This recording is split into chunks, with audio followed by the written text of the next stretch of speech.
Hey there, I'm Ari from Tech Buyers Guru, and this is a very special video I have here on the channel today. This is my introduction to the RC hobby. It's also going to function as a buyer's guide for anyone who's new to RC and wants to get into it with a vehicle that's appropriate for them. Now, I'm going to go over some terminology, some of the technological aspects of the hobby, which is only appropriate for the Tech Buyers Guru, and then I'm going to cover the various classes of cars I have here on the bench today, which represent just about everything you'd find on the market. Now, first of all, technology and terms of art. It starts with the batteries. I think this is where the RC market has really changed the most in the past decade or so. Today we use what's called LiPo, or lithium polymer batteries. These are flat batteries that can be stacked up in different configurations to get additional voltage. So while a traditional battery pack, which has been used for many, many years, for decades in fact, uses cells that aren't that different from AA's that you might use in consumer electronics at home. This is a nickel metal hydrate pack. Lithium polymer packs use the kind of batteries that might be inside a smartphone or a laptop. These can be shaped in a lot of different ways, and they can be stacked to get a higher voltage. So this is a typical 2S pack. This is a typical 3S pack. You can see it's basically just 50% taller. And this is a 4S pack, which is about twice as high as a 2S pack. That means it has more voltage. So the nominal voltage of a 2S pack is 7.4 volts, 3S is 11.1, and a 4S pack is 14.8, I believe. So you can also get 6S packs. Those are a little bit more rare, and often if you're going to use a vehicle that needs that much voltage, you might just use two of these and stack them and use a Y adapter to connect them. Now, of course, if you have batteries, you need to charge them, and I'm just going to show you the charger I use. This is a Venom Pro Duo charger. It can charge two at once, and it does have a variety of adapters it comes with to attach to different batteries. Unfortunately, there are a lot of brands and proprietary connectors, which I think is one of the biggest downfalls of this hobby. It would be so nice if there were one standard, but every manufacturer kind of has their own. So you need a lot of adapters. You need to learn how to use a soldering iron, one or the other. This is called a balance board, and what this does is it allows the charger to know what the voltage of each of the individual cells in the lithium polymer pack is. That's really important to making sure you don't damage the pack. So if that all sounds a little bit overwhelming, maybe a little intimidating, there is a new technology that was just released this year by Horizon Hobby, which is one of the biggest distributors of RC products, and that is their new Spectrum Smart line of batteries and chargers. Now, I have actually tested the Smart charger. It costs $150, and what it does is it identifies the battery pack that you're using, so it sets the charge rate and safely charges it without you needing to know much about the battery chemistry or the cell type or anything like that.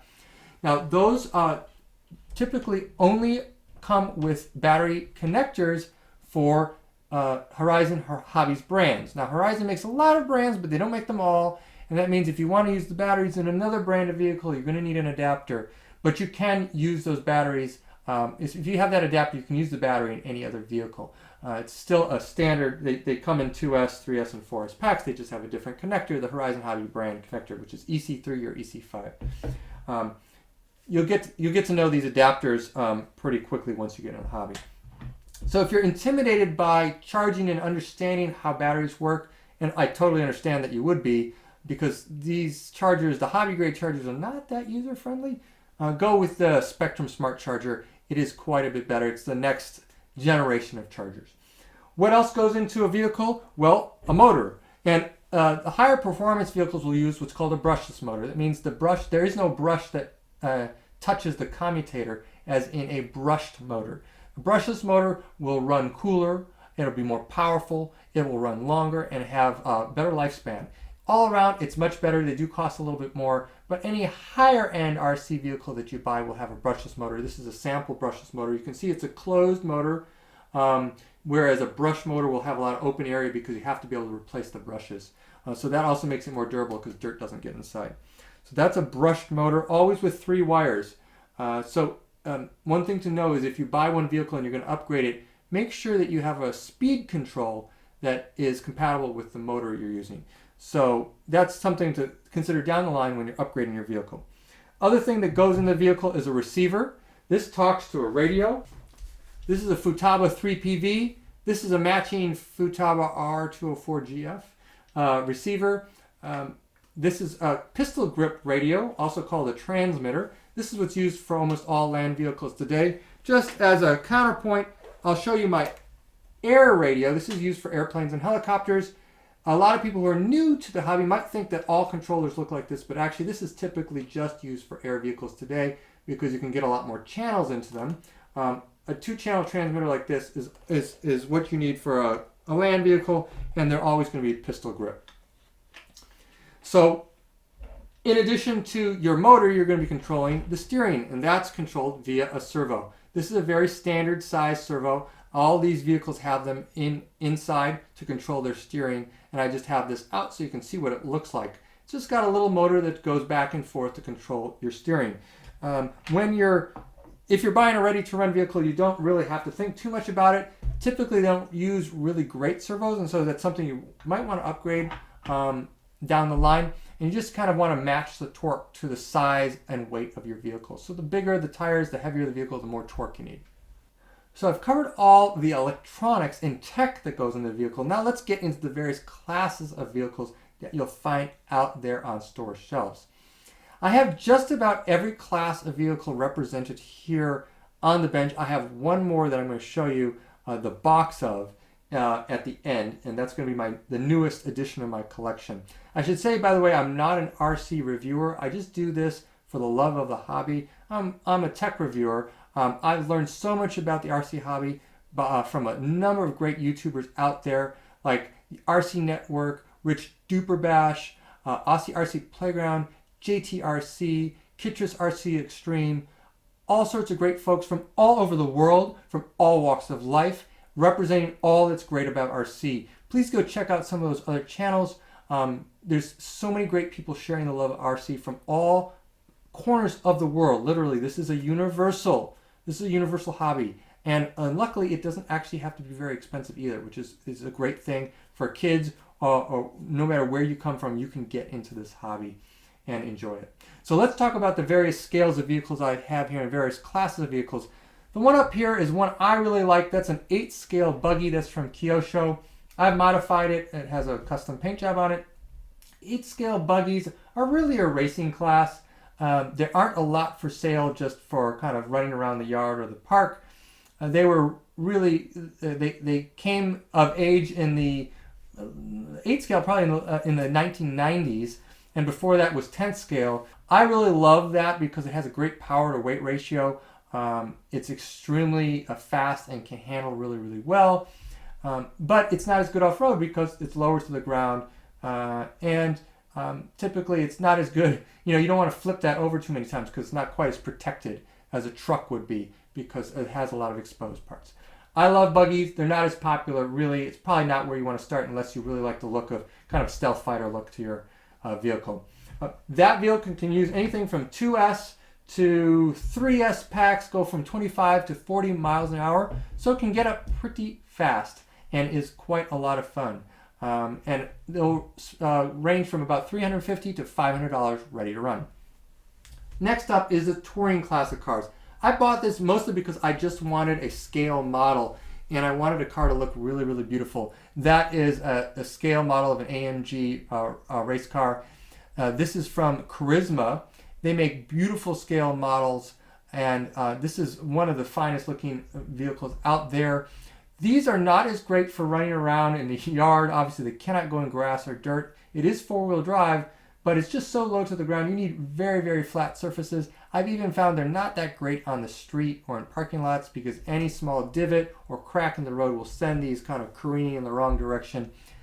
I have mostly created, this has now been relegated mostly to being a shelf queen. It's a beautiful model that I custom painted, and I love the look of it. It's probably not where I'd start unless you really know that you have an area where you can run a vehicle like that. They run, they're not particularly expensive, $200 to $300 ready to run. They will go between 20 and 30 miles an hour, which is very scale, by the way. Anything faster than that, and you'd lose control of it, but it also would be way faster than it needs to be to look good and be fun. You just need a really flat area. So if you've got a really flat parking lot or a really flat basketball court, you might be able to use something like that. But your typical street will probably be too rough. Now, over here is the most popular class, the fastest growing class of RC. This is the scale class of RC. This is a 10th scale rock crawler. It's one of two types of trucks that are very popular. Also is the kind of more of a scale trail truck. This has a lot of suspension travel, way more than is actually that you actually find in a real truck, right? But that's designed to go over very high obstacles. Some of the more scale vehicles have a little less suspension travel and look a lot more like real vehicles. This is extremely popular because you can use it just about anywhere. They go a lot slower, 5 to 7 miles an hour. They typically will use a 2S pack, so it's pretty affordable. And they'll go forever and ever because they go so slowly, don't require a lot of power. And you can actually use a brushed motor, really kind of older tech and a motor, and still have a lot of fun. Most of the ones you'll buy ready, actually almost all the ones you buy ready to run will have an old brushed motor and probably include an old nickel metal hydride pack. And you know what? It actually works fine because they don't need to go that fast. But once you want to start upgrading, you'll probably want to go to a LiPo battery, and you may get a brushless motor as well. These are so much fun because you can get so many scale bodies and really create something that's all your own. Go out there with your buddies, do a trail ride, walk along, maybe walk your dog at the same time, go with your kids. It's a really great way to enter the hobby if you don't have a space where you can go really fast, if you're not interested in breaking things, and if you're not interested in spending tons of money on replacement parts. This is a really great way to go, and you can also really get into the kind of the artistic side of scale model building. So that's, like I said, that's the most popular area of the hobby. It's just really different because it's a slower speed. It's more of a scale experience. I would call it a little bit more cerebral. You have to plan your lines, you think about where you're going, and kind of get into it. It's a little bit more spiritual, if I can get a little bit zen in this discussion. So that's a totally different class of car, but it's popular with a lot of people. On the other side of things, 8 scale monster truck. This is all about bashing, going fast, jumping high, getting big air. This is heavy. This is extremely durable. It can go between 40 and 60 miles an hour. Forest pack goes about 40, dual 3S packs, and you're going up 60 miles an hour, and you better have a big open space to run this, because this truck at 60 miles an hour will do a lot of damage if it runs into something it's not supposed to run into, including your own shin. I have had some of these vehicles run into me, and it doesn't feel good. This is a lot of fun. This is the Tekno MT410. It's really one of the best 8-scale trucks out there. But it's expensive, and even the less expensive 8-scale trucks will run you about $500. It's like the starting point. A more popular version of that is the Truggy, and there are a lot of different Truggies. This is the Arma Italian. This has a longer wheelbase, similar width to the monster truck, but it's designed to go even faster. This can go up to 70 miles an hour on level pavement when you equip it with 6S power. It also has a cousin called a Creighton, which is even more popular. It's a little bit higher off the ground, and even a little bit wider. It's designed to go 60 miles an hour. Both of those cost about $550 ready to run. Just need the battery and charger. But again, to get a 6S pack is about $100. So that's a barrier to entry. And again, 60 miles an hour, 10-pound vehicle. You got to be careful with what you're doing. I think the best place to start in this hobby is right here. 10th scale monster truck. This only weighs about 5 or 6 pounds. This is a Red Cat MT10E, which I've modified with Proline tires and a Proline body. This has had a lot of abuse, so this body's pretty beat up. But this is a really fun class of car because the size is pretty accessible, easy to transport. You can even put it in a backpack. You can get going pretty fast without getting out of control. This will go about 25 miles an hour on a 2S pack, or get close to 40 miles an hour on a 3S pack. Some vehicles of this class are equipped to run with a 4S power, but I think that's a little fast because they can get a little squirrely and a little hard to control because they're very short wheelbase. Okay, so they can do a lot of wheeling and flipping over, which is fun for a little while, but eventually it gets a little old when you lose control of your vehicle all the time. So this is a really great class of vehicle to start with because you can go off-road. You know, people want to go in the grass, they want to go in the dirt, they want to jump hills.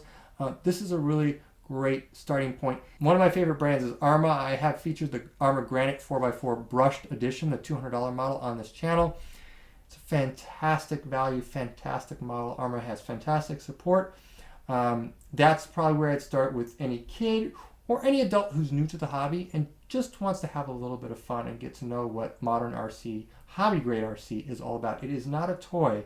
It is a legitimate vehicle that can be upgraded, it can be modified, it can be maintained, you can get replacement parts. That's the difference between a hobby grade and a toy grade, which basically once it's broken, it's broken.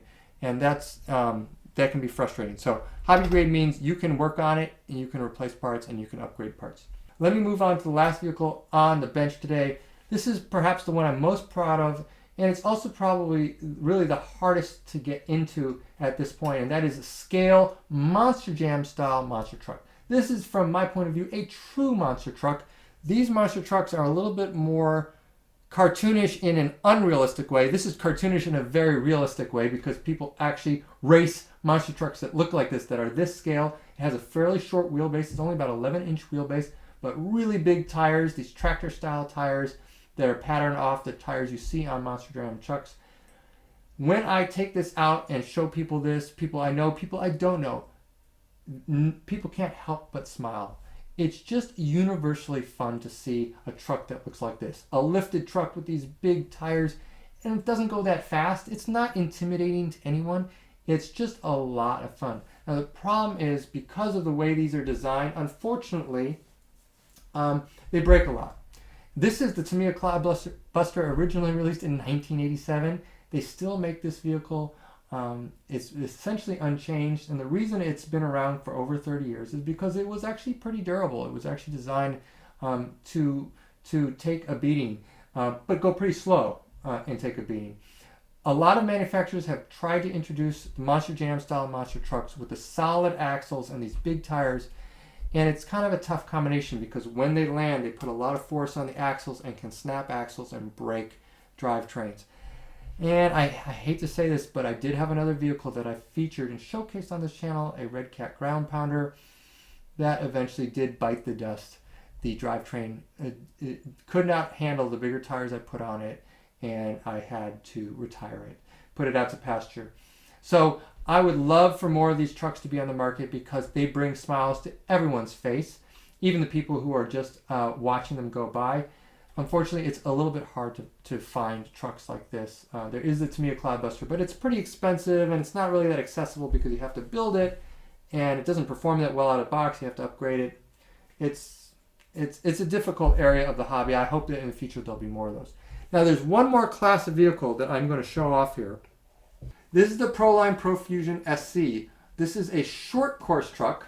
They show it in two different configurations, but this is really the most popular type of configuration. And what's so interesting about this style of vehicle is it's probably the most popular and best-selling style of vehicle of the past decade. And why I find that pretty interesting is it's almost identical in scale, in dimensions and layout to an 8-scale buggy, and yet sells much, much better. It has the same size tires, just with a larger sidewall, but actually the height and width of the tires are identical. It has the same wheelbase, the same track. These were essentially created out of 8-scale buggies for a different class of racing, and they've become much more popular with hobbyists, perhaps because they look a little bit more realistic, perhaps because they're a little bit more durable. Like when they flip over, they land on the body rather than on suspension parts. I'm not exactly sure, but I decided I finally had to step into this and get a short course truck just because it's a popular class of vehicle. So I hope you like this video. I'm really trying to share my love of RC with my audience. I think it's a great way to get out into the outdoors and still have a little bit of attachment to tech. If you've just thought about these as kind of toys that you buy at the toy store, well, think again. There's a lot of different ways to get into the RC hobby, as I've shown here. You don't have to just want to go really fast and scare people. You can also go have fun going slowly, getting a scale model kit, painting it up. making it your own, finding different ways to enjoy the hobby. So if you have any questions, please post them in the comments below. I'm actually also going to put a few of my most recommended vehicles in the comment in the description below, so you could check that out if you want to get into the hobby in an easy way. And as always, I'm Ari from the Tech Buyers Guru, and I'll catch you next time.